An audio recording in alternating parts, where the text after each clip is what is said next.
Chairman, first let me declare that I'm in the private education business.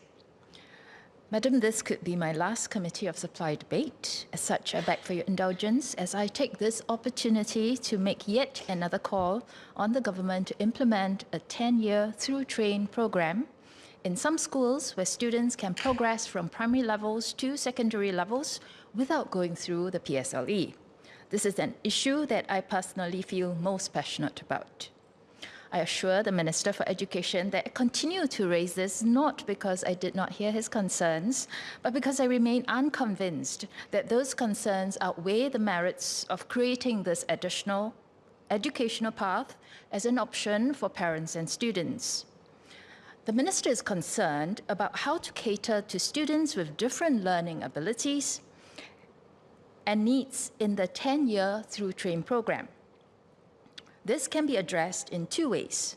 One, reducing class sizes to reduce the range of diverse learning profiles and abilities within each class. Two, implementing subject-based banding. At the class level, we can use these two ways to manage the range of learning profiles. But at the school level, the students will still benefit from interacting with a wide range of students and learning to respect and deal with differences. With the end of streaming and introduction of subject-based banding, schools are already catering to diverse learning profiles. The Minister himself said this of subject-based banding, quote, "The positive outcomes in learning and social mixing give us confidence that this is the right thing to do," unquote. If we can do it with subject-based banding, we can do it with a 10-year through-train program. The Minister also made the point that PSLE is simply a means to help our children find a suitable learning environment. But PSLE is not the only means. Regular assessments within the school can also do this. This is being done all the time. It is well known how stressful PSLE can be, not just for students, but for parents as well.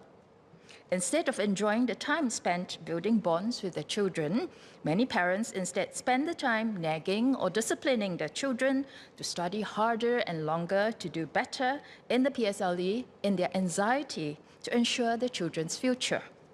Such stress strains family relationships and adversely affects mental well-being. It would not be surprising for anyone observing this to conclude that life is much better without children. A stressful education system can be a disincentive for parenthood. Is it a coincidence that regions known to have the most stressful education systems like South Korea, Taiwan, and Singapore also have the lowest fertility rates? PSP also calls for class sizes to be reduced. This will provide greater opportunities for differentiated learning and allow teachers to personalize teaching and better support students with different learning profiles. As of 2023, the average class size was 33.6 in primary schools and 32.6 in secondary schools. This is far higher than the average public primary school class in OECD countries, which is 21.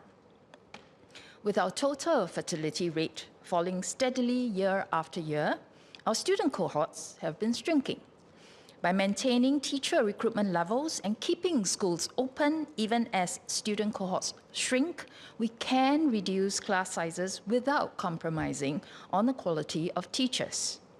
By making the PSLE optional, we may also be able to reduce academic competition and demand for tuition. In such a scenario, MOE could re-employ teachers who have left the education service for the private tuition industry to reduce class sizes in schools. There will always be segments of the student population that is difficult for mainstream schools to cater to. So if a small proportion of students require tuition, that is not worrisome. But if over half require tuition, then that cannot be healthy. In addition, examination preparation calls for memorizing and repetition, which are not skills that prepare our children well for a society that will soon be greatly changed by artificial intelligence.